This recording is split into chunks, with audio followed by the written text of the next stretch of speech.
नमः सिद्धेभ्यः ओम नमः सिद्धेभ्यः यदरिता भावेन तमुदिक्मनहदरे दोर्यः छनादासित स्वर्गी गुणगण प्रणयता स्वनिधि लभन्ते सद्भक्त्या सेवतुल्यतमाजं किमु तदा महावीरे स्वामी महावीरे स्वामी महावीरे स्वामी नयन बदगामी भगतो में गुरुवाह बदगानितम ज्ञान दर्शन नाहिका चारित्रान गंभीरा मोक्षे मार्गो बदेशिका पंच प्रकृति भगवान की एक राधिकांत भगवान की अंतिम शासन पति भगवान महावीर स्वामी की आचार्य श्री कुंद कुंद भगवंत की आचार्य श्री विमल सागर जी महाराज की आचार्य गुरुदेव गणपति सागर जी महाराज की तीन कामिनों करोड़ मुनि राजों की द्वादशांजन वाली माता की इंद्र भक्त महामंडल विधान की सुंदर सागर जी गुरुदेव की भव्य आत्मा भगवान महावीर जिन शासन के अंतिम शासनपति भगवान महावीर जिनके पावन देशना को सुनकर जिनकी पावन वीतराग वाणी को सुनकर लाखों जीव आत्मा से परमात्मा बनने की यात्रा संपन्न करते हैं। ऐसे भगवान महावीर का विशाल समोसरण जिस समोसरण के अंदर 12 प्रकार की सभाएं लगी हुई थी, जिस सभा के अंदर गंधर्व प्रवेशी 4 ज्ञान के धारी 3 ज्ञान के धारी और जो 2 ज्ञान के धारी भी मुनिराज विराजमान थे, जिनके समोसरण में केवली भी विराजमान थे। ऐसे भगवान महावीर का विशाल समोसरण विपुलाचल पर्वत पर राजगिरी पर आया और जहां पर अनेकों अनेक जीवों ने अपनी अपनी योग्यता के अनुसार से किसी ने 4था गुण स्थान प्राप्त किया, किसी ने 5वां गुण स्थान प्राप्त किया, किसी ने 7वां गुण स्थान प्राप्त किया और किसी ने तपस्या चढ़कर केवल ज्ञान को भी प्राप्त किया। ऐसे भगवान महावीर के विशाल समोसरण में हो सकता है अपन लोग भी कभी ना कभी तो समोसरण में गए होंगे। जब हम लोग सिद्धों के पास भी रहकर आए, सिद्धों के पास भी रहकर आए किंतु निगोटिया बनकर गए, कोई लाभ नहीं उठाया।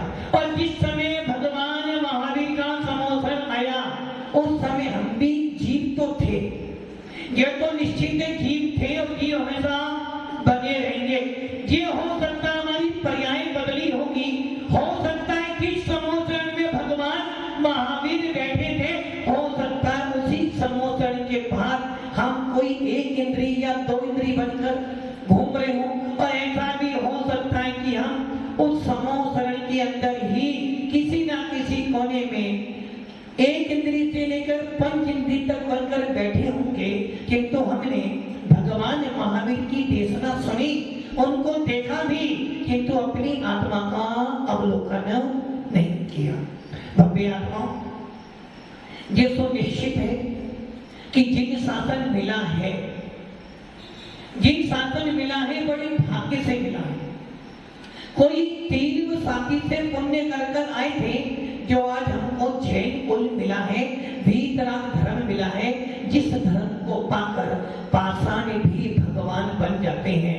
हम तो सब चेतन हैं, ऐसे चेतन आत्मा को पाकर, ऐसे सच्चे शासन को पाकर यदि हमारी आत्मा के अंदर सम्यक दर्शन उत्पन्न नहीं हुआ तो समझना हमारा इस जैन कुल में जन्म लेना तो व्यर्थ हो गया।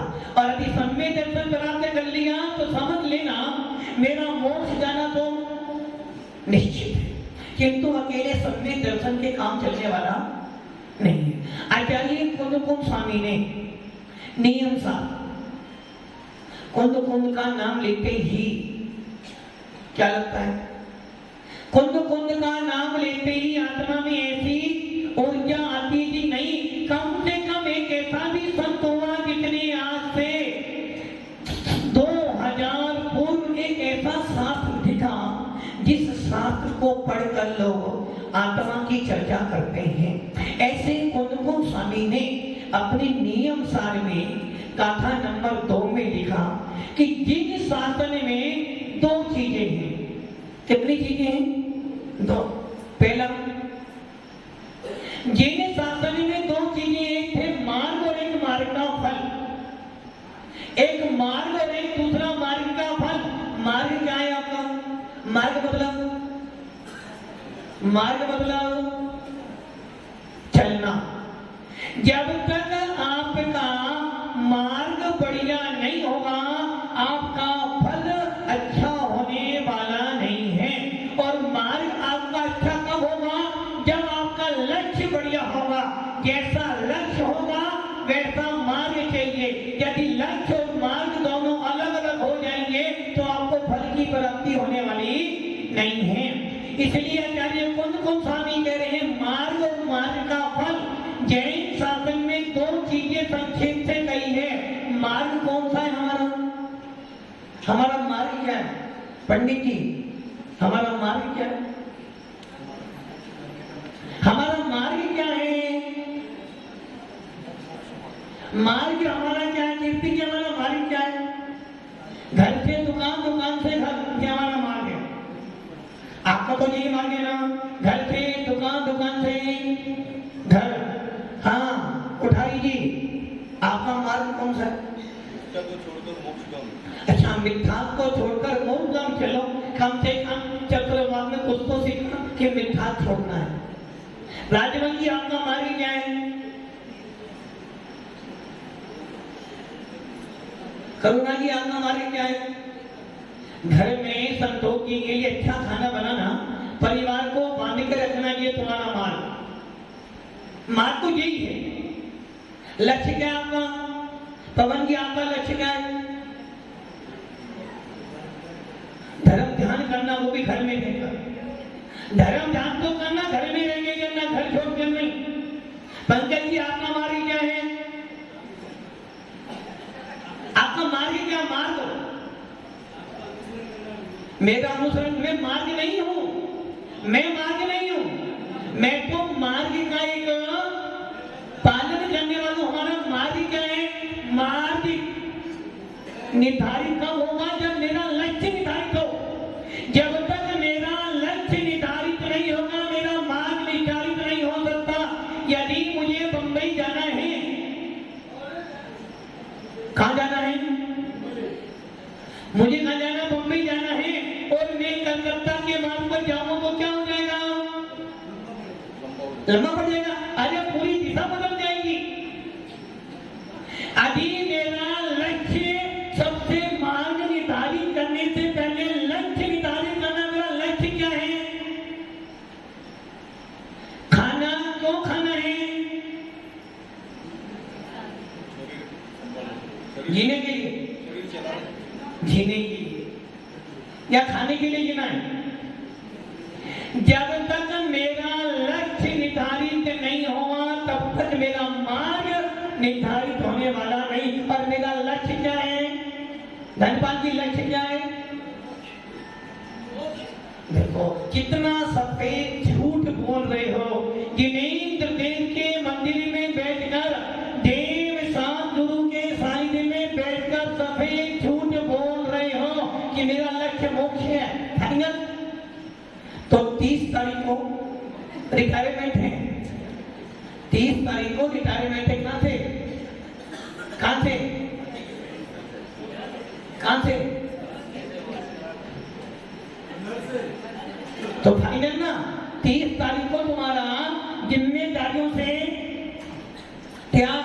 तो 30 तारीख के बाद 34 साल 28 दिन के बाद घर नहीं जाओगे, फिर यहीं आ जाओगे। चलो चलो, कम से कम 2 व्यक्ति तैयार हो गए हमारे, एक पंकज जी हो गए, धन्यवाद।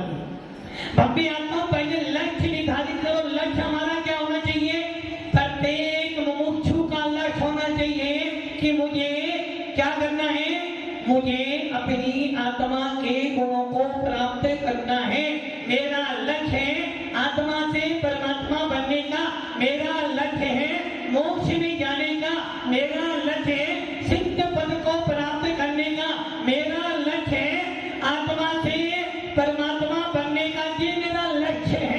और जब ये लक्ष्य बनाया है तो मार्ग मेरा क्या होगा? जैन शास्त्र में दो ही चीजें, एक मार्ग और एक मार्ग का फल। तो कौन कौन स्वामी कह रहे तेरा लक्ष्य क्या है? यदि तेरा लक्ष्य संसार है, यदि तेरा लक्ष्य विषय भोग है, यदि तेरा लक्ष्य धन कमाने का है, तो तेरा मार्ग क्या होगा? झूठ बोलना, चोरी करना, पांचों पापों में लिप्त होना पड़ेगा। और यदि तेरा लक्ष्य आत्मा के ऊपर है, यदि तेरा लक्ष्य आत्मा के ऊपर निर्धारित हुआ है, तो तेरा लक्ष्य क्या हो जाएगा? मोक्ष जाना है तो तेरा मार्ग होगा सम्यक दर्शन, सम्यक ज्ञान और सम्यक चारित्र। यदि संसार में जाना है तो मिथ्या दर्शन, मिथ्या ज्ञान, मिथ्या चारित्र। और मोक्ष में जाना है तो सम्यक दर्शन, ज्ञान, चारित्राणि मोक्ष मार्ग। मिथ्या दर्शन, ज्ञान, चारित्र संसार मार्ग। यदि तेरा लक्ष्य मोक्ष का है तो तेरा मार्ग होगा रत्नत्रय।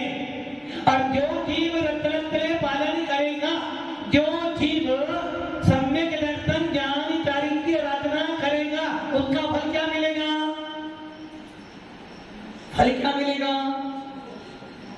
फल क्या मिलेगा? निर्वाण। आचार्य कौन स्वामी कह रहे हैं कि मार्ग और एक है फल। मार्ग किसका? मोक्ष में जाने का मार्ग है रत्नत्रय।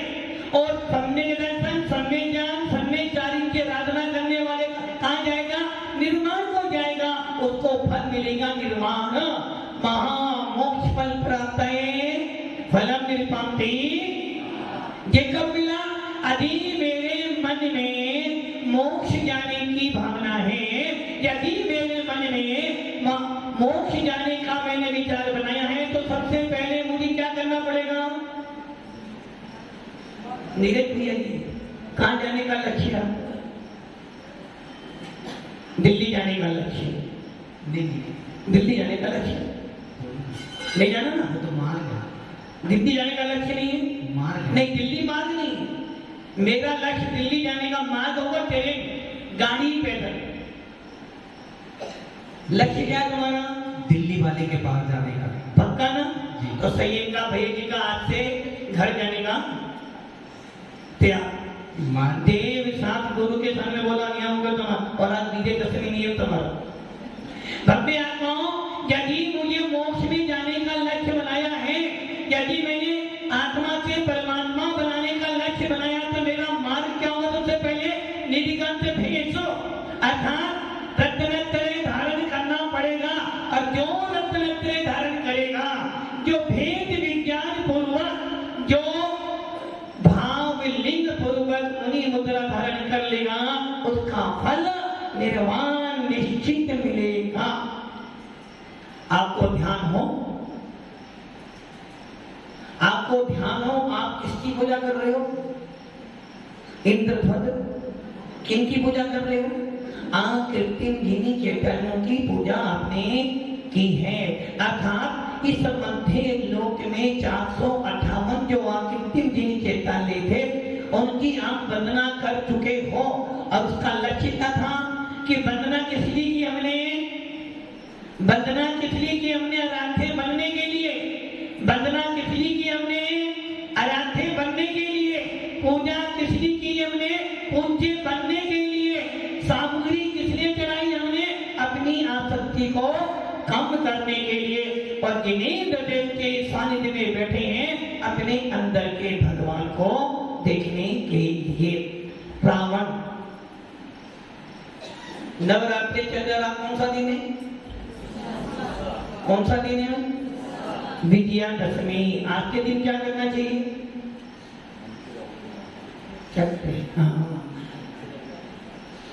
राजू जी, आज का होगा रावण को जलाया जाएगा ना?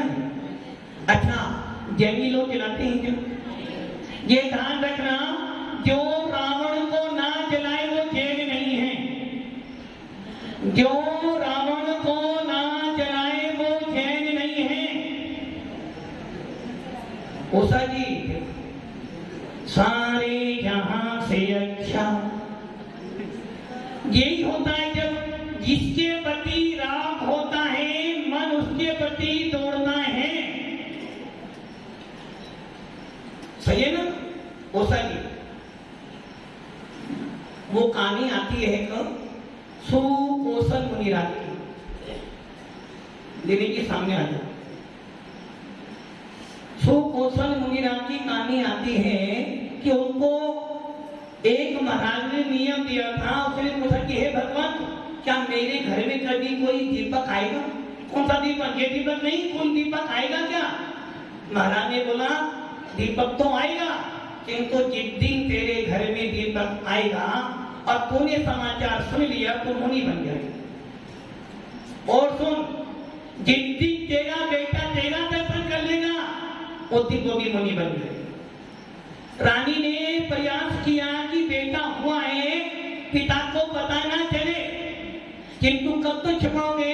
एक दिन पता चल गया कि मेरे यहाँ पुत्र रतन हुआ है और जैसे ही पुत्र को देखा वो मुनिराज, और अचानक क्या हुआ, वो मुनिराज चले गए और फिर उपवास करके उसी नगर में आए। तो रानी ने मना कर दिया कि यहाँ नगर में मुनि नहीं आने चाहिए। दुखी पति का दुख तो मैंने सहन कर लिया, किंतु पुत्र का दुख मैं सहन करने वाली।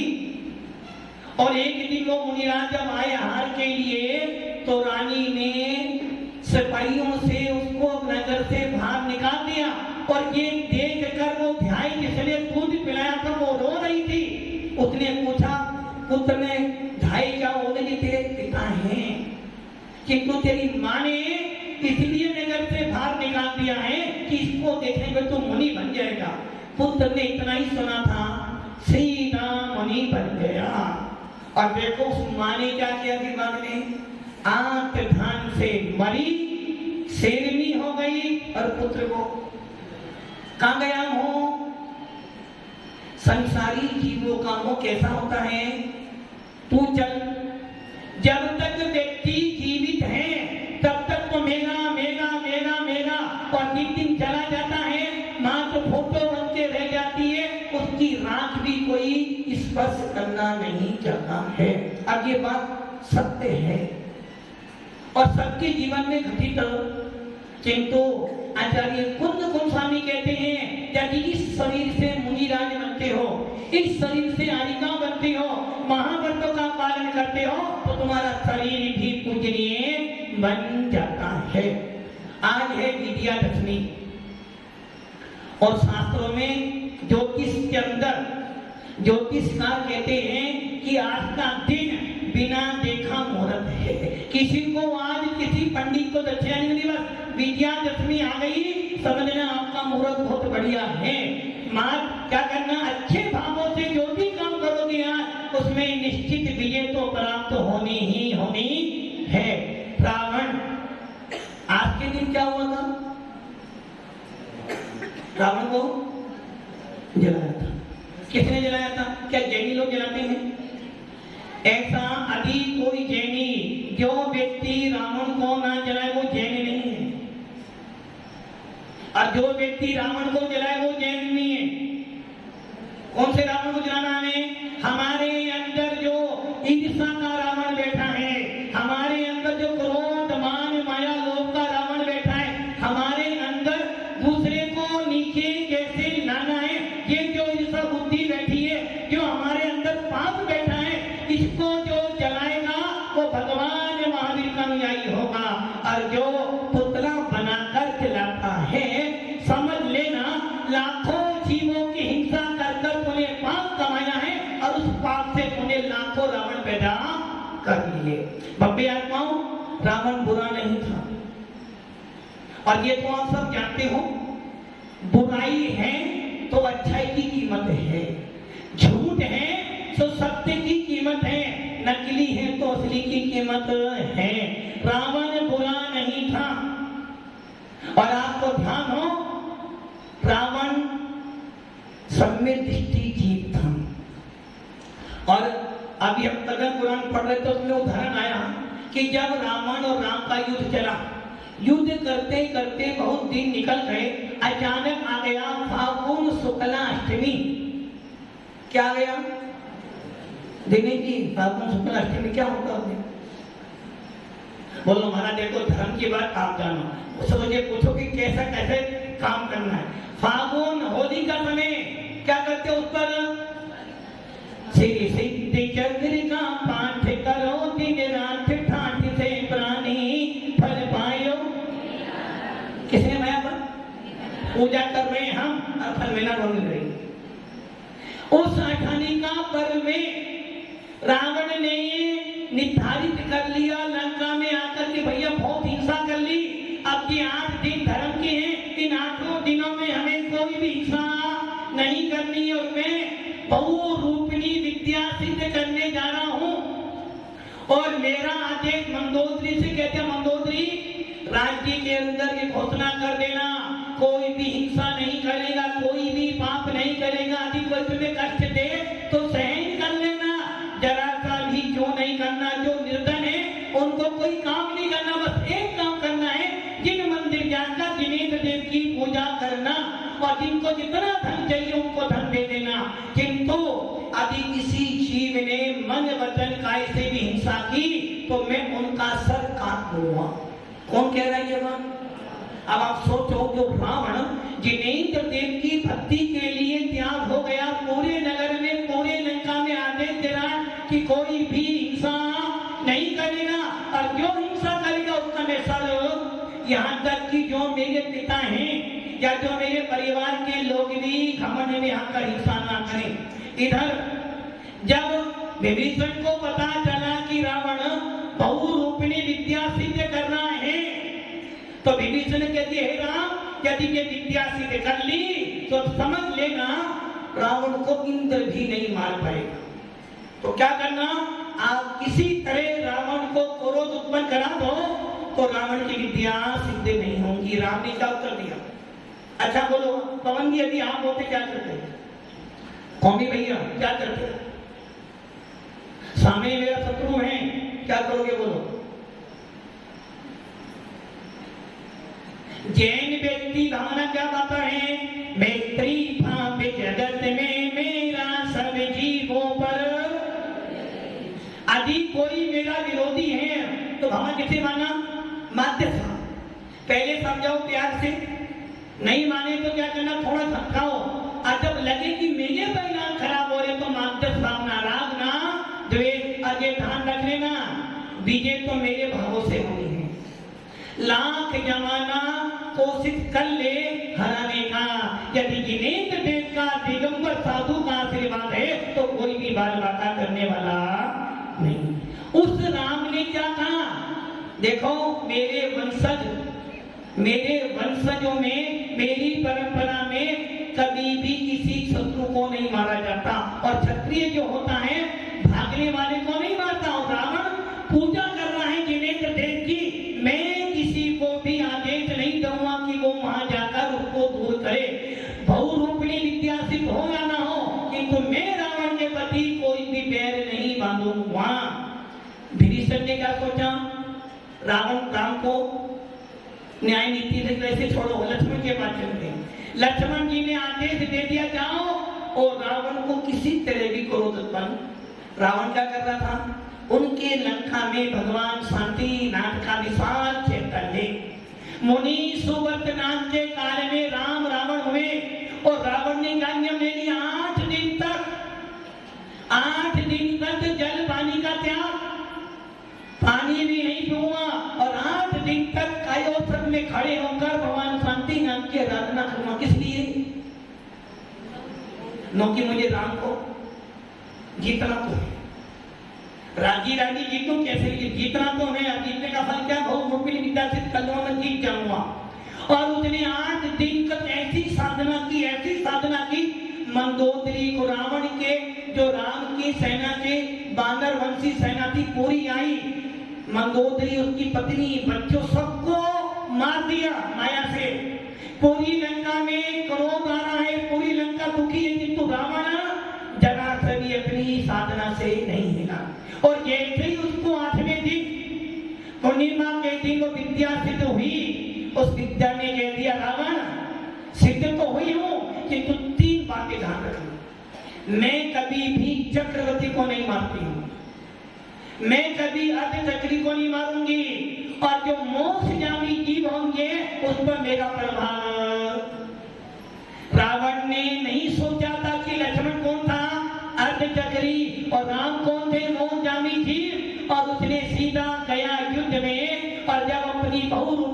विद्या दिखाई तो प्रभाव जीरो हो गया। और जैसे ही चक्र रतन चलाया, किस पर? लक्ष्मण पर चलाया। वो चक्र किस पर आ गया? लक्ष्मण के हाथ में आकर। ये कब होता है? जब देव सतगुरु के प्रति श्रद्धा हो। ये ध्यान रखना, किसी से ये मत को कि समस्या ये है, ये बोल दो भैया मेरे पास जिनेंद्र देव की आशीर्वाद है। ये ध्यान रखना, दुनिया में जो जैन व्यक्ति है वो एक हमारा जरूर बात है, लड़ाई करूंगा, विरोधी हिंसा भी करूंगा, संकल्प हिंसा कभी नहीं करूंगा, सारा जमाना मेरा दुश्मन बन जाए कोई बात नहीं, किंतु मैं कभी किसी का बुरा। और ये ध्यान रखना, कर भला दिनेश जी, कर भला। यदि नीयत साफ है तो हमें किसी से भी डर नहीं है। अब हम भी आता हूं, उस रावण को जब चक्कर चलाया तो वो चक्र लक्ष्मण के हाथ में आ गया और तीनों लोकों में आ गया कि हाँ अब कौन पैदा हो गया? अर्ध चक्री पैदा हो गया। उसने उसी चक्र से रावण को, जो लोग कहते हैं कि आज दशहरा है, जैन आगम के अनुसार तो आज दशहरा है ही नहीं। हमारा दशहरा तो चैत्र के महीने में आता है, क्योंकि रावण ने फागुन शुक्ला पूर्णिमा के बाद युद्ध किया, उसके बाद उसका पतन हुआ। भव्य आत्माओं, दशहरा है, लोग रावण जलाएंगे, हमें अपनी बुराइयों को नष्ट करना है। और आप लोगों ने जो कि इंद्रधनुष विधान किया है, इसका फल क्या चाहिए? देखो, किसान खेती करता है, कोठारी जी, किसान खेती करता है किसके लिए? घास के लिए। साधना किस लिए करता है? जिस प्रकार एक किसान अनाज के लिए खेती करता, भूसा तो अपने आप मिलता, वैसे ही जैन व्यक्ति जिनेंद्र देव की पूजा करता है मोक्ष जाने के लिए। और यदि वो मोक्ष ना जा पाए तो उसको बड़े बड़े पद तो अपने आप मिल जाते हैं। बस इच्छा क्या होनी चाहिए हमारी? हमें आत्मा से भगवान बनना है। और भव्य आत्माओं, आज विजयदशमी है, ज्योतिष के अनुसार पावन बड़ा दिन। और आज के दिन आचार्य महावीर कीर्ति महाराज, जो आचार्य विमल सागर जी के गुरु थे, आज उनका आचार्य पद दिवस भी है। और लोग ऐसा कहते हैं, ज्योतिष कहते हैं, विजयदशमी के दिन यदि तुझे देव सतगुरु का समागम मिल जाए तो समझना मिट्टी में भी हाथ डालेगा तो वो भी सोना बन जाएगी, किंतु श्रद्धा अंदर होनी चाहिए। भव्य आत्माओं, आपके इस विधान का फल आपको ये मिले, धन संपत्ति को तुम्हारे पुण्य से मिलेगी, किंतु विधान का फल ये कि मेरी कसाई मत हो, मेरा सम्य दर्शन मजबूत हो और मेरे निमित्त से कभी भी जिन शासन की आप प्रभावना नहीं हो। जब तक सांस है जिन शासन की प्रभावना करूंगा। और भगवान से इतनी प्रार्थना जरूर है, देवता गुरु से, कि ये हाथ हमेशा देने के लिए बने, किसी के लेने के लिए ना बने। भव्य आत्माओं, आप सबने विधान किया, अपनी अपनी भावना से फल आपको प्राप्त होगा। फिर भी जिनेंद्र देव का शासन कहता, कैसे भी आपने किया हो फल तो आपको अच्छा ही मिलेगा। तो हम सब भी अपने सम्य दर्शन को मजबूत करें। ओम नमः सिद्धे।